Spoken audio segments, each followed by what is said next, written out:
kualiti decision making seorang-seorang player tu macam mana?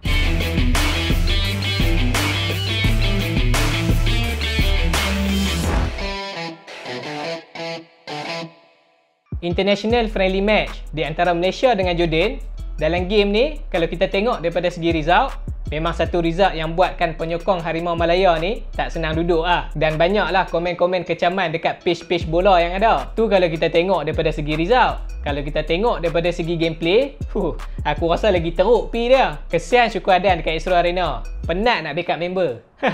Sebelum game, untuk record, bagi pasukan Malaysia, lepas daripada kelayakan World Cup hari tu, tak ada lagi apa-apa friendly match yang melibatkan skuad kebangsaan. Kiranya ni first friendly match lah. Tapi untuk pasukan Jordan, yang ni adalah friendly ketiga mereka lepas daripada kelayakan World Cup hari tu. Maksud dia, sebelum ni mereka dah ada 2 friendly match, yang mana satu mereka kalah dan satu mereka menang. So kalau kita tengok daripada segi track record ni saja, aku rasa personally bagi coach Jordan pun mestilah dia nak teruskan momentum kemenangan yang pasukan kebangsaan Jordan ni tengah ada. Siapa je yang nak kalah kan? Dan untuk pasukan Malaysia, bagi aku rasa Tan Chee Ho sendiri pun tak letak expectation yang tinggi untuk menang dalam game ni. Bukanlah nak kata main untuk kalah, cuma menang tu bukan first priority lah. Kalau menang tu bonus. Macam tu lah. Sebab kalau kita tengok daripada segi call up pun, kebanyakannya player-player muda. Boleh kata second squad lah ni. Mudah kata nak bagi faham, kita boleh kata yang ni squad eksperimen lah.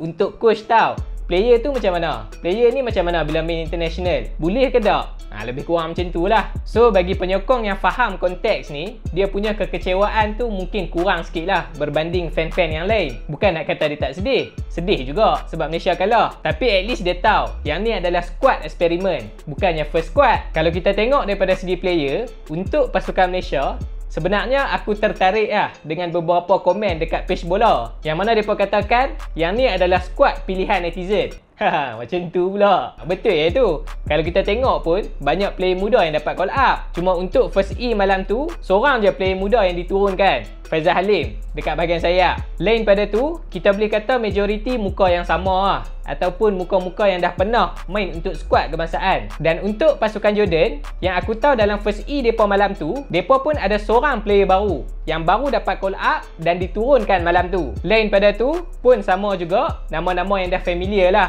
dengan skuad kebangsaan Jordan. Kalau kita tengok on paper, memang tak boleh dinafikan advantage lebih kepada pasukan Jordan, baik daripada segi player ataupun daripada segi ranking FIFA. Mereka memang ada kelebihan dekat dua bahagian tu. Untuk first half, apa yang aku boleh kata? Sebenarnya tak banyak benda yang aku boleh kata kan. Start saja game, kita boleh tengok satu gameplay dengan intensity yang tinggi, high pressing dan urgency yang ada pada player. Semua benda ni ada dalam pasukan Jordan. Dan yang tak syoknya bagi pasukan Malaysia, semua benda tu jadi seawal minit pertama permainan. Start saja game, terus Jordan tak bagi muka. Mereka terus tekan, sampaikan kita boleh nampak player-player Malaysia ni, mereka susah untuk keluar daripada kawasan sendiri. High pressing yang Jordan buat tu, sebenarnya banyak bagi masalah dekat pasukan Malaysia. Benda tu buatkan player Malaysia ni susah nak gerakkan bola ke tengah. Kita tak cerita ke bahagian serangan lagi. Mereka nak lepas bahagian tengah tu pun cukup susah disebabkan high pressing pasukan Jordan ni. Benda ni yang paling obvious lah kita boleh nampak, yang buatkan player Malaysia ni, kita boleh kata tak boleh nak kontrol bola langsung waktu first half. Hampa cuba tengok balik. Kalau ada replay lah. Bila player Malaysia dapat je bola, at least akan ada seorang player Jordan terus main buat pressing. Yang tu lah yang buatkan Malaysia ni cepat sangat hilang bola. Dalam masa yang sama, kalau hampa nak tahu, waktu ni lah kita boleh tengok kualiti decision making seorang-seorang player tu macam mana. Sebab bila dia pemain dalam keadaan high pressing, seorang-seorang player tu takkan ada masa yang lama untuk dia plan dekat mana dia nak pass, macam mana dia nak buat attacking. Dia kena cepat release ball. Lambat release lagi, hilang bola. Hilang bola saja tak apa, kena pula counter attack. Dah masalah pula. Masalah pasukan Malaysia waktu first half ni, sebenarnya dia ada beberapa masalah dan penyakit yang berulang lah orang kata. Apa yang masalah dia tu, bahagian tengah pasukan Malaysia seolah-olah mati terus malam tu waktu first half. Yang tu lah yang buatkan bahagian attacking kurang dapat bola untuk mereka nak buat serangan. Dan player Malaysia banyak bagi ruang dekat pasukan Jordan untuk mereka bebas bergerak, terutama sekali dekat bahagian tengah. Yang tu lah yang buatkan pasukan Jordan cukup selesa dominate game ni waktu first half dengan ruang-ruang kosong yang ada. Mereka ada space dan tak ada pressure. Mereka yang bagi pressure dekat pasukan lawan. Apa lagi mau? Attacking pasukan Jordan, mereka lebih banyak tertumpu dekat bahagian sayap sebelah kanan, dekat belah Arif Farhan tu.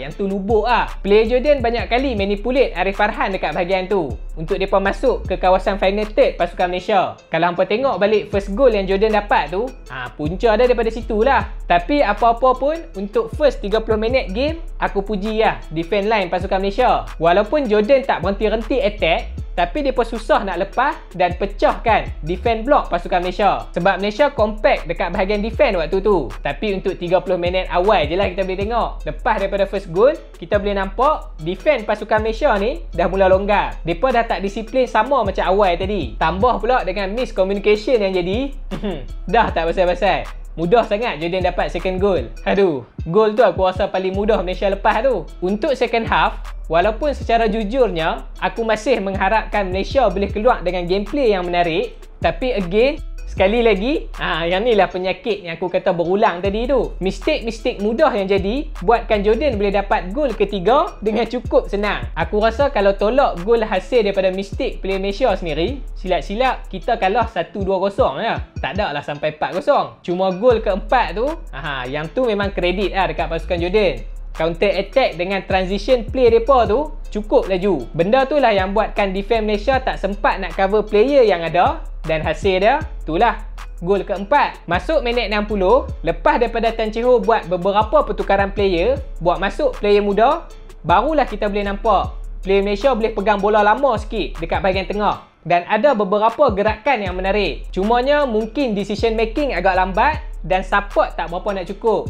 Yang buatkan player Malaysia ni susah nak linkkan bahagian tengah dengan bahagian serangan. Yang tu lah yang buatkan Lokman ni, kita boleh nampak jarang sangat dapat bola daripada bahagian midfield. Tak ada langsung bah. Apa-apa pun, kredit juga dekat pasukan Jordan sebab mereka masih boleh kekalkan gameplay yang sama macam first half tadi. Cuma mungkin lepas daripada gol keempat tu, kita boleh nampak mereka dah turunkan sikit tempo permainan. Yalah, dah leading kot, nak teruk-teruk buat apa. Overall untuk game ni, nak condemn lebih-lebih pun tak boleh juga. Sebab kita kena ingat, ni baru friendly match. Dan squad yang Tan Chee Ho bawa tu, kebanyakannya adalah player muda. So bagi aku, satu proses yang memang kita kena adapt lah. Nak buat macam mana kan? Dan kita harapkan player-player muda yang ada dekat Jordan tu boleh belajar something lah daripada game ni. Man of the match, untuk pasukan Jordan, aku pilih Ali Olwan. Dan untuk pasukan Malaysia, aku pilih Rizal Ghazali. Betul-betul all out dah malam tu. So bagi anda yang menonton ni, apakah komen anda untuk game ni? Jangan lupa tinggalkan dekat bawah. Jadi itu saja video untuk kali ni. Jangan lupa untuk subscribe channel ni. Dan kita jumpa lagi pada video yang akan datang.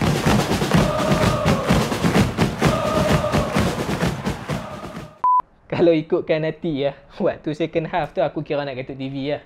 Baik lena lagi senang hati.